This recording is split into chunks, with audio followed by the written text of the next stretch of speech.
Hello everyone, welcome to my YouTube channel. Myself Jay Fuletra, and today's video lecture we are going to learn about basic data types in C++. Okay, in previous video lectures we have already seen about the introduction of C++, a difference between POP and OOP, the basic concept of object-oriented programming, and the recent video about the C++ is all about how આની પહેલાંના જે video હતા એની અંદર આપણે જોયું કે ભાઈ C plus પ્લસનું structure શું હોય, બરાબર. What is the structure or the way of writing a program in C++ in our previous video lectures. If you want to see that previous video lectures, you can click on the I button which are displaying on your screen. Okay, now let's start with the basic data types in C++. તો તમે સૌ જાણો જ છો કે data type એ શું વસ્તુ છે, બરાબર. છતાં પણ આપણે એનું રિવિઝન કરશું. અને આની પહેલાંની લેંગ્વેજ એટલે કે તમે જ્યારે સી લેંગ્વેજ શીખા હશો ત્યારે પણ એના ડેટા ટાઈપ્સ વિશે તમે ઘણું બધું શીખા હશો કે ભાઈ ઇન્ટીજર, ફ્લોટ, કેરેક્ટર, બુલિયન વગેરે વગેરે એવી ડેટા ટાઈપ્સ છે જે તમે શીખા હશો, બરાબર. Okay, let start in the data types ઇન C++. ઓકે, તો first of all what is data type, કે ભાઈ પહેલાં તો આપણે એ સમજવાની ટ્રાય કરીએ કે ડેટા ટાઈપ છે એ વસ્તુ શું છે. તો ડેટા ટાઈપ એટલે when we want to store data in C++ program, જ્યારે આપણે C++ના પ્રોગ્રામમાં ડેટા સ્ટોર કરવો હોય ત્યારે સચ એઝ હોલ નંબર ઓર અ કેરેક્ટર, એટલે કે ડેટા કેવો કે ભાઈ એક નંબર છે કે કોઈ કેરેક્ટર છે, ત્યારે we have to tell the compiler which type of data V want to store. તો એવા સમયે જ્યારે તમારે C++ના પ્રોગ્રામમાં કોઈ નંબર, કેરેક્ટર કે કોઈ બીજો ટાઈપનો ડેટા છે સ્ટોર કરવા માગતા હોય ત્યારે આપણે કમ્પાઇલરને પહેલાં કહેવું પડે કે કયા ટાઈપનો ડેટા છે આપણે સ્ટોર કરવા માગીએ છીએ, બરાબર. તો આ પહેલી વસ્તુ છે, આ બેઝિક વસ્તુ છે કે ભાઈ તમે ડેટા સ્ટોર કરી શકો એ વાત છે, પણ તમારે કેવા ટાઈપનો ડેટા સ્ટોર કરવો છે એ તમારે કમ્પાઇલરને પહેલેથી કહીને રાખવું પડે, જેથી કરીને એ એની મેમરીમાં સ્પેસ છે એ પ્રમાણે ઓક્યુપાય કરી દે તમને. The data type will have characteristics such as range of values that can be stored and operations that can be performed on variables of that type. હવે the data type will have characteristics. Data ટાઈપને પોતાની characteristics હોય, such as કે range of values. For example integer હોય તો એની short integer હોય તો એની range છે એ 0થી લઈને 65535 સુધીની હોય, એટલે કે 2 બાઇટ ડેટા સ્ટોર કરી શકે, બરાબર. કે એની કેરેક્ટરિસ્ટિક્સ છે, એની રેન્જ આપેલી હોય કે આટલો ડેટા છે એમાં સ્ટોર થઈ શકે અને એટલા ડેટા ઉપર જ આપણે ઓપરેશન કોઈ પણ જાતના પરફોર્મ કરી શકીએ, બરાબર. અને એ ઓપરેશન કેના ઉપર પરફોર્મ થાય કે આ ડેટા ટાઈપને લગતો જે વેરિયેબલ તમે બનાવ્યો હોય અને વેરિયેબલમાં ડેટા સ્ટોર કર્યો હોય, બરાબર, એ ટાઈપનું તમે એના ઉપર ઓપરેશન, મતલબ કે એ ડેટા ટાઈપ છે તો એ ટાઈપના ડેટા ઓપરેશન તમે એના ઉપર પરફોર્મ કરી શકો, બરાબર. C++ છે આપને ઘણી બધી ડેટા ટાઈપ્સ પ્રોવાઈડ કરે છે. C++ provides following data types. તો C++ની અંદર ઇન્ટીજર, ફ્લોટ, કેરેક્ટર આ બધા તો આવે જ, એ સિવાય એરે, પોઇન્ટર, બરાબર, એ સિવાય એક નવું આવ્યું ક્લાસ, જૂના આવતા સ્ટ્રક્ચર, યુનિયન, આ બધી ડેટા ટાઈપ છે એ તમને આમાં C++ પ્રોવાઈડ કરે છે. તો આપણે એને 3 કેટેગરી અથવા તો 3 પાર્ટમાં ડિવાઈડ કરી શકીએ, બરાબર. કયા 3 પાર્ટ? તો કે પ્રાઇમરી ડેટા ટાઈપ, એક કે જે પ્રાઇમરી જૂના ડેટા ટાઈપ બતાવે, જૂના મતલબ કે આપણે જે તમે જાણો છો એ ડેટા ટાઈપ, ઇન્ટીજર, ફ્લોટ ને બધા, બરાબર. એક આવે એના પછી derived data type. Derived data type એટલે કે બેઝિક જે ડેટા ટાઈપ, પ્રાઇમરી જે ડેટા ટાઈપ આપેલા છે એમાંથી તમે કાંઈ ડિરાઇવ કરી અને મેળવો, એટલે કે એને યુઝ કરો, તમે એરેમાં યુઝ કરો, પોઇન્ટરમાં યુઝ કરો, તો એને કહેવાય ડિરાઇવ્ડ ડેટા ટાઈપ. અને થર્ડ આવે user defined data type. Third શું આવે? યુઝર ડિફાઇન, કે જે યુઝર છે એની રિક્વાયરમેન્ટ પ્રમાણે પોતાને લગતા જે ડેટા ટાઈપ ડિક્લેર કરે એને કહેવાય યુઝર ડિફાઇન ડેટા ટાઈપ. તો ડેટા ટાઈપનો મતલબ શું થયો હતો કે ભાઈ C++ પ્રોગ્રામમાં આપણે કોઈ કેરેક્ટર, કોઈ નંબર સ્ટોર કરવો હોય તો આપણે કમ્પાઇલરને પહેલાં કહેવું પડે કે કેવા ટાઈપનો ડેટા છે આપણે સ્ટોર કરવા માગીએ છીએ, બરાબર. અને એ ડેટા કેવા ટાઈપનો સ્ટોર કરી શકે કે ભાઈ એની કેરેક્ટરિસ્ટિક્સ એક ફિક્સ વસ્તુ હોય કે એની રેન્જ હોય, એના સાઇઝ આપેલી હોય કે જે એની મદદથી ડેટા સ્ટોર થાય, અને એના જે ઉપર ઓપરેશન એના જે લિમિટ આપેલી છે એના જ પ્રમાણમાં એમાં ઓપરેશન પરફોર્મ થાય. બરાબર. અને C++ની અંદર 3 ટાઈપમાં આપણે ડિવાઈડ કર્યું છે કે પ્રાઇમરી, ડિરાઇવ્ડ, યુઝર ડિફાઇન્ડ. બરાબર. તો હવે જોઈએ આપણે આ ત્રણેય કેટેગરી અથવા તો 3 પાર્ટ્સમાં કઈ કઈ ડેટા ટાઈપ આપને જોવા મળે. ઓકે. તો પહેલા તો કે C++ની ડેટા ટાઈપ્સ છે એને આપણે એક પહેલો પાર્ટ શું આપ્યો હતો તો કે પહેલાં આપણે કીધું હતું primary data types. Primary data types એટલે એવી ડેટા ટાઈપ્સ કે જેને આપણે બેઝિક ડેટા ટાઈપ્સ કે જેનો આપણે આની પહેલાંની C લેંગ્વેજમાં પણ શીખી ગયા હશો, તમે એમાં યુઝ કરતા આવીએ છીએ અને આમાં પણ યુઝ કરશો, અને લગભગ દરેક લેંગ્વેજમાં આ પ્રાઇમરી ડેટા ટાઈપ તો યુઝ થાય જ. એટલે પ્રાઇમરી ડેટા ટાઈપ એટલે કેવી ડેટા ટાઈપ તો કે character, integer, float, double, void.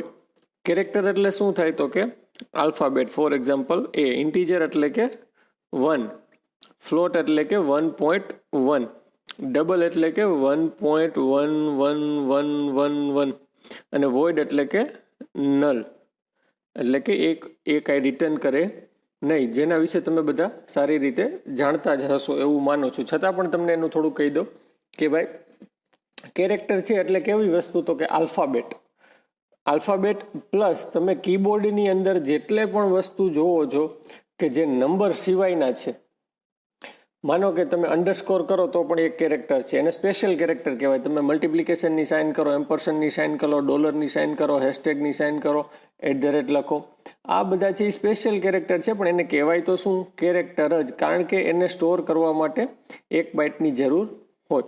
પછી આવે ઇન્ટીજર.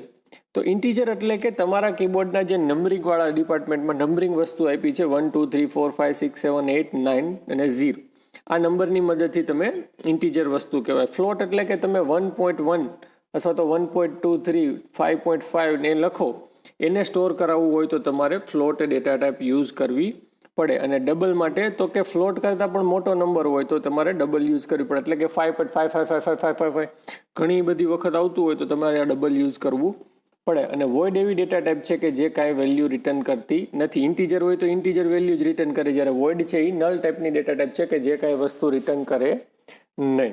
બરાબર. જેમ આપણે ઇન્ટીજર મેઇન ફંક્શનમાં યુઝ કરતા એમ કે વોઇડ મેઇન આપણે વાપરતા. ઓકે.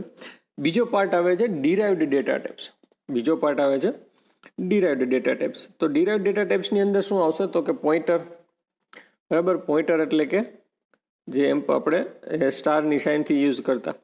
ફંક્શન એટલે કે આપણે એને બ્રેકેટમાં આપતા હોય એને ફંક્શન કહેતા, અને એરે એટલે એના બ્રેકેટ કેવા હતા તો કે સ્ક્વેર બ્રેકેટ હતા. બરાબર. તમને જેમ ખબર જ છે એમ કે પોઇન્ટરનો યુઝ શું થાય તો કે બીજા વેરિયેબલનું એડ્રેસ સ્ટોર કરવા માટે. બરાબર. ફંક્શન છે તો ફંક્શન શા માટે યુઝ થાય તો કે કોઈ સ્પેસિફિક ટાસ્ક પરફોર્મ કરવો હોય ત્યારે તમારે ફંક્શન યુઝ કરવાનું રહે. એરે ક્યારે યુઝ થાય જ્યારે તમારે એક જ સરખા ડેટા ટાઈપવાળા એક કરતાં વધારે વેરિયેબલ બનાવવા છે અને એને સિક્વન્સમાં ડેટા સ્ટોર કરાવડાવવો છે, ત્યારે તમે શેનો યુઝ કરી શકો એરેનો. ઓકે. હવે નંબર 3 કે ભાઈ ત્રીજો પાર્ટ શું હતો યુઝર ડિફાઇન્ડ ડેટા ટાઈપ્સ હતો. બરાબર. યુઝર ડિફાઇન્ડ ડેટા ટાઈપ્સમાં શું આવશે તો કે એની અંદર આવશે સ્ટ્રક્ચર, ક્લાસ, યુનિયન અને ઇન્યુમરેશન. તો સ્ટ્રક્ચર પણ C લેંગ્વેજમાં આવી ગયું હતું કે તમે એક સ્ટુડન્ટ માટેનું માનો કે સ્ટ્રક્ચર બનાવો તો એની અંદર તમે એનો સ્ટ્રક્ચરના ડેટા મેમ્બર રાખી શકો, અને સ્ટ્રક્ચરનો વેરિયેબલ આપણે S1 કરીને એવું બનાવતા યાદ હોય તો. પછી તો કે એક સ્ટ્રક્ચર એટલે શું થાય તો કે સ્ટ્રક્ચર એ વસ્તુ એવી છે કે એમાં ઓલું સિમિલર ડેટા ટાઈપવાળા બધા ભેગા થતા, એની અંદર આમાં સ્ટ્રક્ચરમાં શું થાય અલગ અલગ ડેટા ટાઈપવાળા વેરિયેબલને તમે કમ્બાઈન કરો એને કહેવાય સ્ટ્રક્ચર. ક્લાસ છે તો ક્લાસની અંદર તમે ડેટા મેમ્બર અને ડેટા અને ફંક્શન બે સાથે બનાવી શકો તો એનો યુઝ તમે ઓબ્જેક્ટની મદદથી કરી શકો. યુનિયન તો યુનિયન પણ સ્ટ્રક્ચર જેવું જ છે સિમિલર, પણ એનાથી એમાં ડિફરન્સ શું છે તો કે સ્ટ્રક્ચર માટે દરેક વેરિયેબલ માટે સ્ટ્રક્ચરના અલગ અલગ મેમરી ઓક્યુપાય થાય, જ્યારે યુનિયનમાં એક જ મેમરીમાં બધા એના વેરિયેબલને સ્ટોર કરવાના આવે. અને ઇન્યુમરેશન કે તમે તમારી જાતે નવી ડેટા ટાઈપ રાખી શકો, એનું નામ તમે કાંઈ પણ રાખી શકો. માનો કે તમે સિટી નામની ડેટા ટાઈપ પણ બનાવી શકો ને એમાં તમે વેલ્યુ ફિક્સ કરીને પણ આપી શકો કે ભાઈ એની અંદર ખાલી આટલા સિટી જ આવવા જોઈએ, બરાબર. તો આને પણ આપણે ડીપમાં જોઈએ, પણ આ હતા બેઝિક 3 પાર્ટ્સમાં આપણે આને ડિવાઈડ કરી શકીએ: derived data types, primary data types અને યુઝર ડિફાઇન્ડ ડેટા ટાઈપ્સ, બરાબર છે. હવે આપણે જોશું આને 1 બાય 1 કે ભાઈ એ ડેટા ટાઈપમાં આપણે શું સમજવાનું છે. Okay, primary data type. સૌથી પહેલાં તો પ્રાઇમરી ડેટા ટાઈપ એટલે શું થાય એ કહી દો કે પ્રાઇમરી ડેટા ટાઈપ એટલે એવા ડેટા ટાઈપ કે જે આપણે પાસે બેઝિક ડેટા ટાઈપ છે કે જેની મદદથી આપણે અત્યાર સુધી ઘણા બધા જેને બિલ્ટ ઇન પણ ડેટા ટાઈપ કહેવામાં આવે છે, એમ પણ કહી શકાય કે fundamental built in data type પણ છે કે જે પહેલેથી બનેલા છે એની અંદર અને આપણે ડાયરેક્ટલી એનો યુઝ જ કરવાનો છે, બરાબર. એવા બિલ્ટ ઇન ડેટા ટાઈપ્સ ક્યાં ક્યાં છે તો કે character, integer, float point, void, double, બરાબર, બુલિયન. તો આ બધા છે એ પહેલેથી તમને built in data types provide કરે છે C++. અને આપણે હવે એની જોઈએ સાઇઝ અને રેન્જ, બરાબર. સાઇઝ અને રેન્જ શા માટે મહત્વની છે તો કે તમે જે ડેટા ટાઈપ આપણે હમણાં તમને સમજાવું, માનો કે તમે ડેટા ટાઈપ ડિક્લેર કરી, ફોર એક્ઝામ્પલ પહેલી આપી છે કેરેક્ટર, તો કેરેક્ટરની 1 બાઇટ છે, તો તમે જેવું કેરેક્ટર અને એક વેરિયેબલ બનાવો, માનો કે તમે બનાવ્યું કેરેક્ટર A, બરાબર. આવો વેરિયેબલ તમે ડિક્લેર કરો એટલે મેમરીમાં શું થાય તો કે 1 બાઇટ મેમરી છે એ તમારી સ્પેશિયલ A નામના વેરિયેબલ માટે ખાલી રાખી દેવામાં આવે ને એનું લોકેશન છે ફિક્સ કરી દેવામાં આવે. પછી તમે જે કાંઈ એમાં સ્ટોર કરાવો એ ક્યાં સ્ટોર થાય તો કે એ જે બોક્સ ખાલી રાખ્યું છે એમાં સ્ટોર થાય. પણ કેટલો ડેટા સ્ટોર થઈ શકે તો કે 1 બાઇટ સુધીની. એની રેન્જ શું હોય કે 1 બાઇટમાં કેટલું સમાય તો કે 0 થી લઈને 255 સુધીની વસ્તુ આવે. હવે 255 છે, બરાબર. 0 થી 255 કઈ રીતે તો કે આસ્કી વેલ્યુ હોય દરેક કેરેક્ટરની. આસ્કી વેલ્યુ છે એ 0 થી 255માં આવી જ જાય, દરેક કેરેક્ટરની આસ્કી વેલ્યુ, એટલે ત્યાં સુધીનો ડેટા સ્ટોર થાય, બરાબર. 0 થી 255 પણ કહી શકાય અથવા તો -127 થી 127, બરાબર. એનું પણ તમને લોજિક કહું. પછી છે અનસાઇન કેરેક્ટર. તો એની પણ સાઇઝ 1 બાઇટ છે અને એની રેન્જ ખાલી અને ખાલી 0 થી 255 સુધીની છે, બરાબર. કેરેક્ટરમાં તમને થોડું નહીં સમજાય એ વસ્તુમાં 0 થી 255, હું તમને હમણાં ઇન્ટીજરમાં એ વસ્તુ સમજાવું, બરાબર. ઓકે, તો કેરેક્ટર એટલે શું તમારે યાદ રાખવાનું તો કે 1 બાઇટ મેમરી છે એ ઓક્યુપાય થાય. અને એ 1 બાઇટ મેમરી છે એ કેના માટે થાય તો કે તમે જે વેરિયેબલ ડિક્લેર કરી દીધો છે એના માટે 1 બાઇટ મેમરી છે એ રાખી દેવામાં આવે, પછી જે કાંઈ સ્ટોર કરો એ એમાં સ્ટોર થાય. હવે 1 બાઇટ રાખવાનું કારણ શું તો કે કેરેક્ટરને પહેલેથી કહી દેવામાં આવ્યું છે કે એની સાઇઝ 1 બાઇટ જ છે. દરેક ડેટા ટાઈપની અલગ અલગ સાઇઝ છે એને ફિક્સ કરી દેવામાં આવી છે કે જેથી કરીને શું થાય તો કે ડેટા સ્ટોર કરવા માટે એટલી જ જરૂર પડે. શા માટે તો કે માનો કે તમારે કેરેક્ટર A છે, એ વેરિયેબલ છે, એમાં C નામનો કેરેક્ટર સ્ટોર કરવો છે, તો C ને તમે આસ્કી વેલ્યુ જનરેટ કરો, આસ્કી વેલ્યુને તમે બાઇનરીમાં કન્વર્ટ કરો તો એ નંબર છે એ આવી જાય. ટૂંકમાં એની સાઇઝ કેટલી થાય તો કે 8 બીટમાં જ કન્વર્ટ થઈ જતું હોય, એટલે એની સાઇઝ શું રાખવામાં આવી 1 બાઇટ. પછી આવે છે ઇન્ટીજર.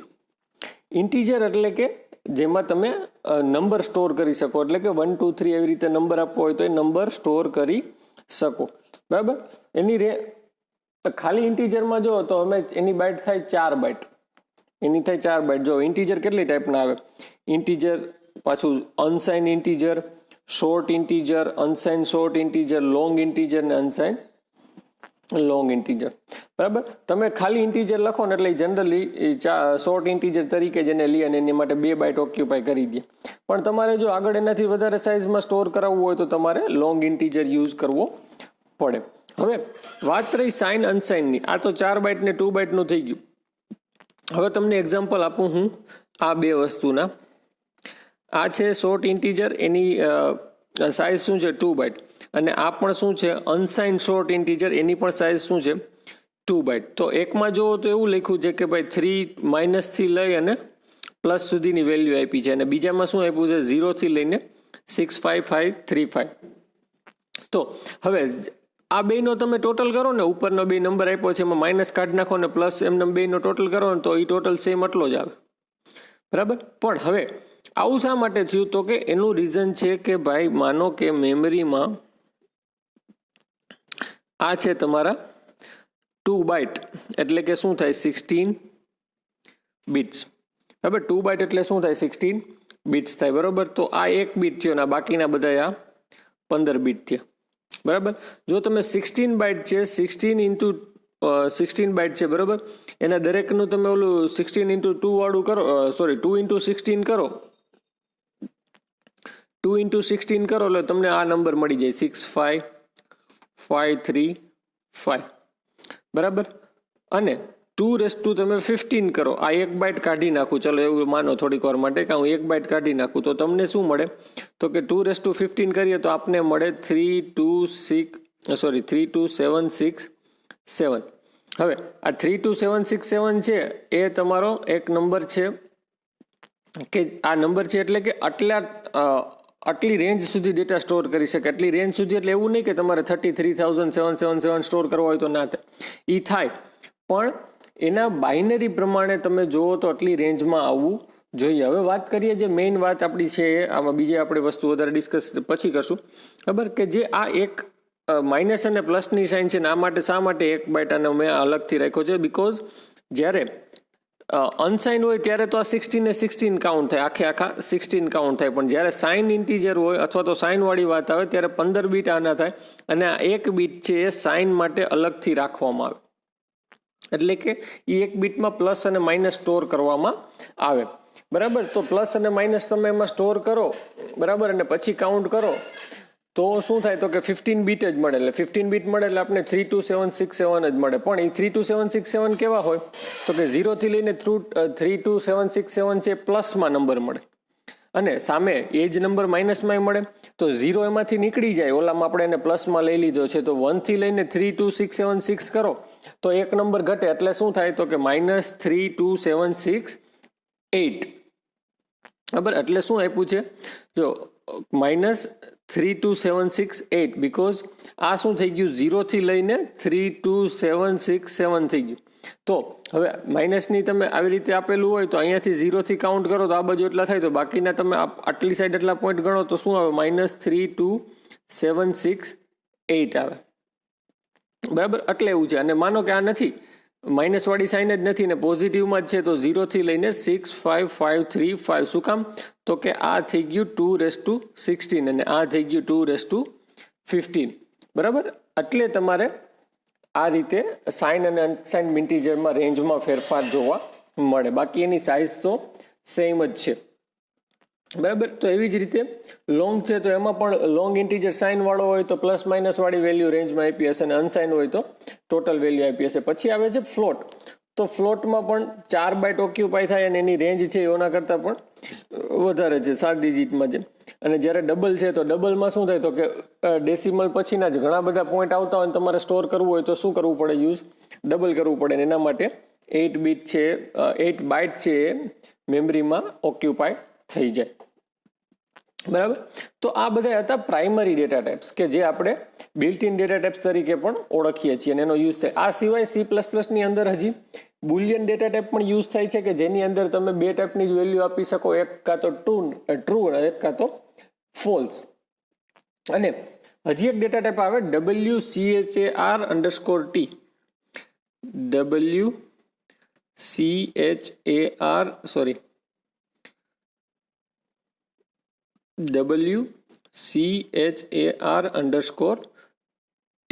T, બરાબર. તો આને થાય વાઇડ કેરેક્ટર, બરાબર. આનો મતલબ થાય વાઇડ કેરેક્ટર. તો વાઇડ કેરેક્ટર ક્યારે યુઝ થાય? જ્યારે તમારે એક કરતાં વધારે કેરેક્ટરને રાખવા હોય સાથે ત્યારે, બરાબર. એની સાઇઝ શું છે? તો કે 2 બાઇટ. બુલિયનની સાઇઝ ડેટા ટાઈપ શું છે? તો કે એની માં આપણે 1 બાઇટ, બરાબર, કે જેની અંદર 0 અથવા તો 1 સ્ટોર કરવાનો થાય. 0 અથવા 1 સ્ટોર કરવા માટે 2 બાઇટની જરૂર પડે, તો એની પણ સાઇઝ શું છે? 2 બાઇટ, બરાબર. તો આ હતા પ્રાઇમરી ડેટા ટાઈપ્સ. એના પછી આવે છે ડિરાઇવ્ડ ડેટા ટાઈપ્સ. તો ડિરાઇવ્ડ ડેટા ટાઈપ્સ એટલે એવા ડેટા ટાઈપ્સ કે ભાઈ we can not use derived data types without use of primary data type. આપણે પ્રાઇમરી ડેટા ટાઈપનો યુઝ કર્યા વગર ડિરાઇવ્ડ ડેટા ટાઈપ યુઝ કરી શકીએ નહીં. શા માટે? તો કે ડિરાઇવ્ડનો મતલબ જ થાય કે તમે ક્યાંય બીજી વસ્તુમાંથી વસ્તુને મેળવો છો, ડિરાઈવ કરો છો. એક વસ્તુ છે જેમ કે સુપર ક્લાસ હોય એમાંથી તમે સબ ક્લાસ બનાવો, બરાબર, તો એને કહેવાય ડિરાઈવડ ડેટા ટાઈપ, એને કહેવાય ડિરાઈવડ એમ. તો ડિરાઈવડ ડેટા ટાઈપ એટલે શું થાય? તો કે પ્રાઇમરી ડેટા ટાઈપ આપેલા છે એનો યુઝ કરીને તમે કાંઈ વસ્તુ નવી બનાવો એને કહેવાય ડિરાઈવડ ડેટા ટાઈપ, બરાબર છે. ડિરાઈવડ ડેટા ટાઈપ ક્યાં ક્યાં છે? તો કે પહેલું array. An array is a collection of elements of same data type. Collection of elements of same data type which is placed in contiguous memory location. આ તમને ખબર જ છે છતાં પણ તમને રિમાઇન્ડ કરાવી દઉં, બરાબર. આ શું હોય? 0 1 2 3 4. તો એનો મતલબ થયો આ એરે છે તમારો a of 5 કે જેની ઇન્ડેક્સ શું થાય? a of 0 થી લઈને a of 4. અને આ કેવું થઈ ગયું? તો કે એક કન્ટિન્યુઅસ મેમરી લોકેશનમાં સ્ટોર થાય. અને કેવા ટાઈપનો ડેટા હશે? દરેક, માનો કે એ ઇન્ટીજરમાં તમે બનાવ્યો હોય તો ઇન્ટીજર જ હોય, ફ્લોટમાં બનાવો તો દરેક વેરિયેબલ ફ્લોટના જ હોય, બરાબર. તો એરે છે એ શું થઈ ગયું? A collection of elements of same data type which is placed in continuous memory location, બરાબર છે. તો આ વાત થઈ એરેની, બરાબર. ડિરાઈવડ ડેટા ટાઈપ એટલે મેં તમને હમણાં જ કીધું, પાછું એકવાર રિમાઇન્ડ કરાવી દઉં કે એરે તમે ડેટા ટાઈપ બનાવો છો એ ડિરાઈવડ છે પણ based on some previous data types, built in data types. એટલે કે તમે એરે ડિફાઇન કરો ત્યારે એની આગળ તમારે ઇન્ટીજર લખવું પડે, કાં ફ્લોટ લખવું પડે, કાં કેરેક્ટર એરે લખવો પડે, બરાબર. તો એ તમારે પહેલેથી એમાં એ ડેટા ટાઈપનો યુઝ કરવાનો છે. પણ પછી એમાં તમે શું ડિરાઈવડ કર્યું? તો કે તમે એક જ ડેટા ટાઈપ, એકવાર ડેટા ટાઈપ લખી અને એક જ સાથે તમે એરેમાં 50ની સાઇઝ આપી દો તો 50 એક સાથે એક જ લાઇનમાં મેમરીમાં સ્ટોર થશે. અને કેવા હશે? દરેક હશે ઇન્ટીજર બાઇટના. માનો કે એરે ઇન્ટીજર લીધો છે તો દરેકની ડેટા ટાઈપ કેવી થઈ જાય? ઇન્ટીજર જ થઈ જાય, બરાબર. દરેકને તમે ફ્લોટ લીધો છે તો દરેકની ડેટા ટાઈપ ફ્લોટ જ રહે. એવી જ રીતે બીજી ડેટા ટાઈપ આપેલી છે ડિરાઈવડ ડેટા ટાઈપ. બીજી ડિરાઈવડ ડેટા ટાઈપ શું આપેલી છે? તો કે પોઇન્ટર, બરાબર. પોઇન્ટર એ વસ્તુ શું છે? તો કે pointer is a memory variable. Pointer છે એ શું છે? એક મેમરી વેરિયેબલ છે that store a memory address of another variable. Pointer છે એ શું છે? તો કે એક વેરિયેબલ જ છે પણ એ કેવો વેરિયેબલ છે? તો કે મેમરી સ્ટોર કરે એવો વેરિયેબલ. મેમરી સ્ટોર કરે એટલે કે બીજા વેરિયેબલનું એડ્રેસ. એટલે કે એમ સમજો ને કે ભાઈ પોઇન્ટર વેરિયેબલનો યુઝ શું થાય? તો કે બીજા વેરિયેબલનું એડ્રેસ સ્ટોર કરવા માટે પોઇન્ટર વેરિયેબલ યુઝ થાય, બરાબર છે.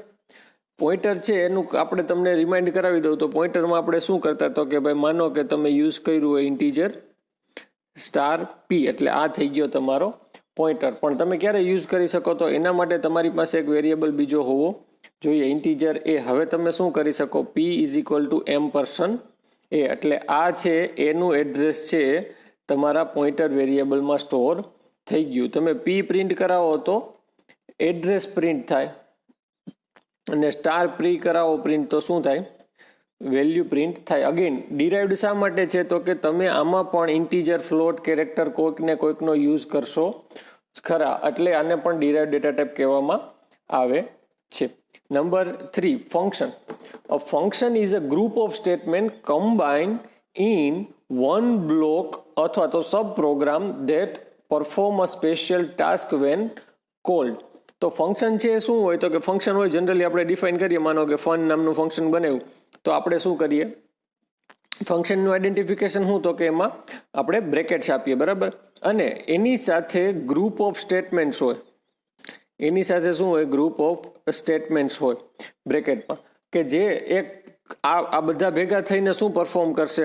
આ બધું ભેગું થઈને તો કે એક સ્પેસિફિક ટાસ્ક પરફોર્મ કરશે. સ્પેસિફિક ટાસ્ક પરફોર્મ કરશે, બરાબર. સ્પેશિયલ ટાસ્ક પરફોર્મ કરશે. અને ક્યારે કરશે? જ્યારે તમે આ ફંક્શનને શું કરશો?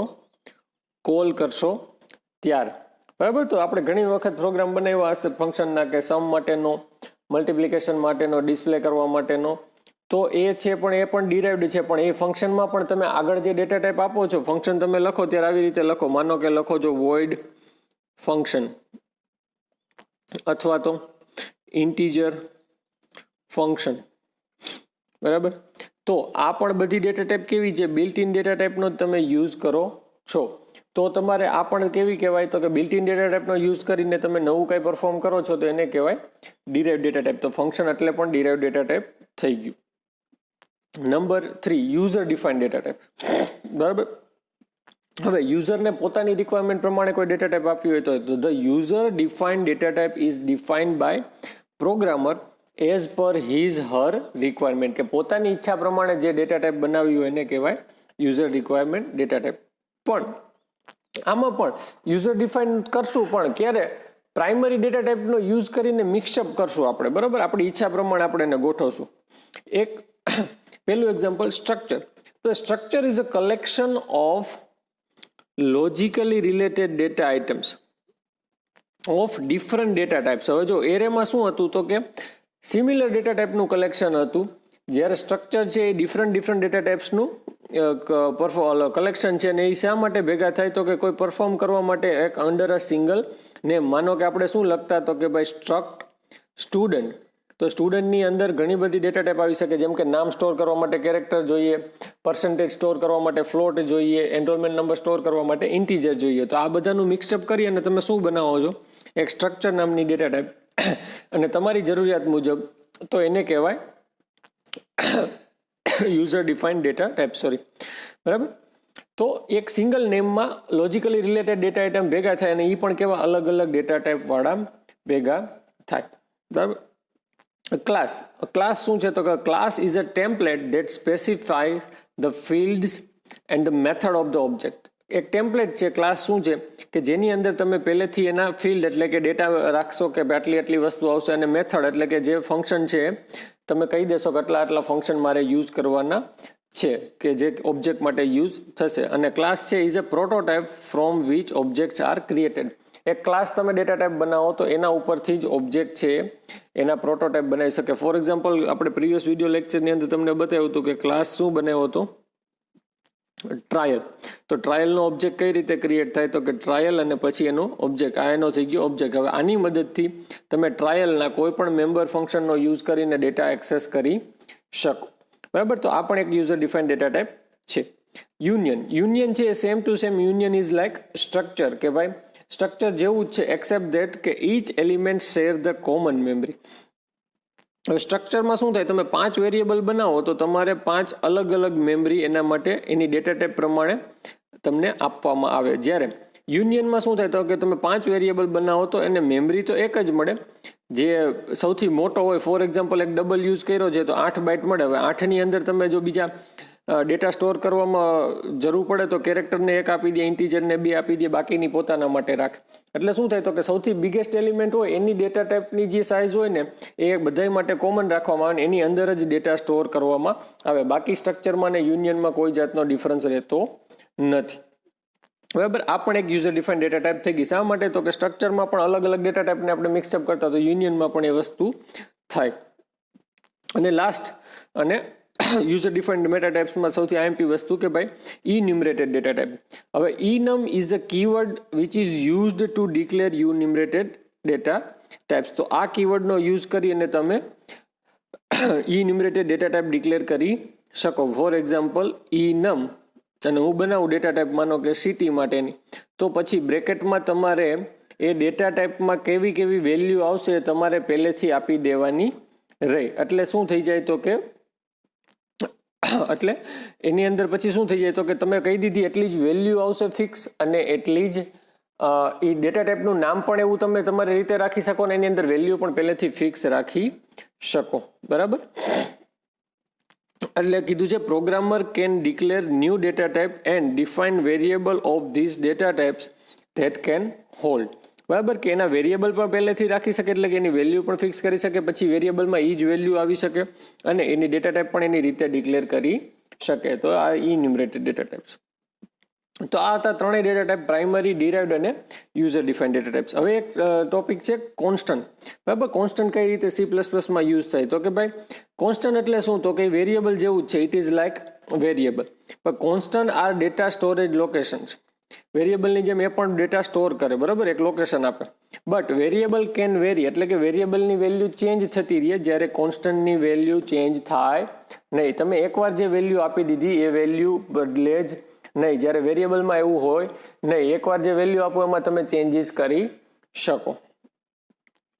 You must initialize a constant when you create it, કે આપણે જ્યારે કોન્સ્ટન્ટ ક્રિએટ કરીએ ત્યારે જ એની વેલ્યુ છે ઇનિશિયલાઇઝ કરી દેવી જોઈએ. પછી પાછળથી you can not assign a new value later, તમે પાછળ એની વેલ્યુમાં ચેન્જ કરવા જાવ તો થાય નહીં. શા માટે? તો કે કોન્સ્ટન્ટનો રૂલ જ એ છે કે એકવાર જે વેલ્યુ આપી એ વેલ્યુ એની ફિક્સ થઈ જાય. બરાબર. We can use constant in C++ with different 3 ways. બરાબર. કઈ રીતે યુઝ કરી શકીએ? પહેલું તો કે જે આપણે C લેંગ્વેજમાં પણ કરતા એ, બરાબર, કે ડિફાઇન #define PI 3.14, અને આ ક્યાં લખવામાં આવે? જ્યાં તમે ઇન્ક્લુડ વાળા સ્ટેટમેન્ટ પૂરા થાય ત્યાં તમે આને લખી શકો. ડિફાઇન કરી અને કોઈ પણ વેરિયેબલ, કોઈ પણ નામ આપી શકો કોન્સ્ટન્ટને. આ PI મેં નામ આપ્યું અને એની વેલ્યુ 3.14, તો એ મેં વેલ્યુ આપી. તેવી રીતે તમે એ બનાવવું હોય તો એને પણ કોન્સ્ટન્ટ ક્રિએટ કરી શકો, એની વેલ્યુ ફિક્સ રાખી શકો. તો એક મેથડ આ થઈ કે #define નો યુઝ કરીને કરી શકીએ. નંબર 2 બીજો છે કોન્સ્ટ કીવર્ડનો યુઝ કરીને. કોન્સ્ટ કીવર્ડનો યુઝ કરી અને તમે કોન્સ્ટન્ટ ક્રિએટ કરી શકો. તો એના માટે કેવી રીતે લખવાનું થાય? કોન્સ્ટ, પછી એની ડેટા ટાઈપ ફિક્સ કરવાની થાય, અને પછી એ કોન્સ્ટન્ટનું નામ અને એની ઇક્વલ ટુ કરીને એની વેલ્યુ અસાઇન કરવાની થાય. માનો કે તમે આ ડેટા ટાઈપ ના લખો તો બાય ડિફોલ્ટ ઇન્ટીજર સેટ થયેલી હોય. તમે લખો તો એ નવી ડેટા ટાઈપ અસાઇન કરી દે. અને આ થઈ ગયું કોન્સ્ટન્ટનું નામ અને આ થઈ ગઈ એની વેલ્યુ. આખા પ્રોગ્રામમાં જ્યાં જ્યાં પાઈ લખશું એની વેલ્યુ 3.14 ઓટોમેટિકલી કાઉન્ટ થઈ જશે. બરાબર. તો બીજી રીત કઈ થઈ? તો કે કોન્સ્ટ કીવર્ડનો યુઝ કરીને. આ તમે ક્યાં કરી શકો? જ્યાં વેરિયેબલ ડિક્લેર કરો ત્યાં તમે કોન્સ્ટન્ટ પણ ડિક્લેર કરી શકો. બરાબર. Number 3 enumerated constant. Enumerated constant એ બનાવી શકાય કઈ રીતે? તો કે તમે આ રીતે લખી શકો enum, પછી જે નામ આપવું હોય કોન્સ્ટન્ટનું, મેં આપ્યું કલર, જે વેલ્યુ આપી, માનો કે મેં આપી રેડ, બ્લુ, ગ્રીન, વ્હાઇટ અને બ્લેક. બરાબર. રેડ, ગ્રીન, બ્લુ, વ્હાઇટ અને બ્લેક. તો આ રીતે તમે એની વેલ્યુ પણ ફિક્સ કરી, વેરિયેબલ પણ ફિક્સ કરી શકો. અને એની વેલ્યુ મેં આપી દીધી જો 10 અને 10 અને 20. કોની આપી છે? તો કે બ્લુની 10 ને વ્હાઇટની 20. તો રેડની શું થાય? તો કે રેડ છે બેઝ, એમાં કંઈ આપણે આપ્યું નથી એટલે સ્ટાર્ટિંગ એનું શું થાય? 0 થઈ જાય. તમે આ વેલ્યુ ના આપો તો એનો ઇન્ડેક્સ નંબર શું થયો? આનો 0. હવે બ્લુને આપણે આપી દીધી તો શું થઈ ગયું? 10. ગ્રીનમાં નથી આપ્યું તો શું થશે? તો તમને એમ થાય 0 તો 0 ના થાય. 10 આગળનું જે આપેલું હોય પ્રીવિયસ એમાં +1 કરે એટલે આનો શું થઈ જશે? 11. હવે વ્હાઇટમાં આપણે પાછું સ્પેસિફાય શું કરી દીધું? 20. તો બ્લેકની શું થઈ જશે? 21. આમાં +1 કરે. બરાબર. ના આપો તો 0 થી સ્ટાર્ટ કરે, અને આપો તો એકવાર આપ્યા પછી પાછળમાં +1 કરી દે. બરાબર. તો આ રીતે ઇન્યુમરેટેડમાં તમે કઈ રીતે લખી શકો? enum કીવર્ડ લખી અને કોન્સ્ટન્ટનું નામ અને પછી એની વેલ્યુ ફિક્સ કરી શકો. બરાબર. તો આ રીતે તમે C++માં 3 રીતે કોન્સ્ટન્ટ ડિક્લેર કરી શકાય. ડિફાઇન ટેગનો યુઝ કરી, કોન્સ્ટ કીવર્ડનો યુઝ કરીને, ઇન્યુમરેટેડ કોન્સ્ટન્ટમાં enumનો યુઝ કરીને. બરાબર. તો આજના લેક્ચરમાં આપણે શું શીખાતો કે ડેટા ટાઈપ્સ, પ્રાઇમરી, ડિરાઇવ્ડ અને યુઝર ડિફાઇન, અને કોન્સ્ટન્ટ કઈ રીતે ડિફાઇન થાય એ વસ્તુ. બરાબર. નેક્સ્ટ વિડીયો લેક્ચરમાં હવે આગળ આપણે વધશું ઓપરેટર્સ તરફ. Thank you very much.